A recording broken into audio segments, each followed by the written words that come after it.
Reddit enthusiasts, today we're diving into a quick guide on how to customize your Reddit experience with a feature we all love, dark mode. Specifically, we'll show you how to change your auto dark mode settings in just 1 minute. Let's get started. Start by opening the Reddit app on your device and signing into your account. Make sure you're using the latest version of the app for the most up-to-date features. On the opening page, look for your profile picture in the upper right corner of the screen. Click on it.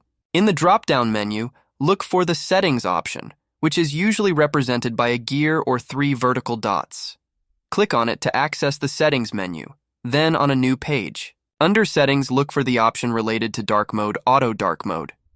Turn it on if you want Reddit to automatically switch to dark mode based on ambient lighting conditions, or turn it off if you prefer manual control. And there you have it.